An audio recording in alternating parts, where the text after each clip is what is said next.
ইসরায়েলের প্রতিরক্ষা মন্ত্রী ইসরায়েল কাৎজ ইরানকে হুঁশিয়ারি দিয়ে বলেছেন, ইসরায়েল প্রয়োজনে তেহরানে আবারও হামলা চালাবে এবং এবার লক্ষ্য হবেন খোদ ইরানের সর্বোচ্চ নেতা আয়াতুল্লাহ আলী খামেনি। গতকাল রোববার ইসরায়েলের রামন বিমান ঘাঁটি পরিদর্শনের সময় কাৎজ এসব কথা বলেন।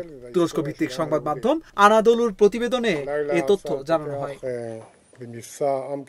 ইসরায়েলের প্রতিরক্ষা মন্ত্রী বলেন, আমি এখান থেকে স্বৈরাচারী খামেনিকে একটি স্পষ্ট বার্তা দিতে চাই, যদি আপনি ইসরায়েলকে হুমকি দিতে থাকেন তবে আমাদের সেনারা আবারও তেহরানে পৌঁছাবে, এইবার আরো শক্তিশালীভাবে, এবং এবার আপনি নিজেও লক্ষ্য হবেন।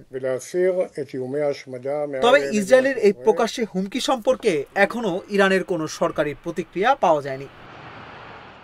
উল্লেখ্য, গত 13 জুন ইসরায়েল ও ইরানের মধ্যে একটি সংঘাত শুরু হয়।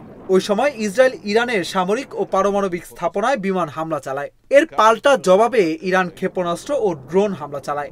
এ সময় যুক্তরাষ্ট্র ইরানের 3টি পারমাণবিক স্থাপনায় বোমা বর্ষণ করে। পরবর্তীতে যুক্তরাষ্ট্রের মধ্যস্থতায় 24 জুন থেকে কার্যকর হওয়া যুদ্ধবিরতির মাধ্যমে সংঘাতের অবসান ঘটে।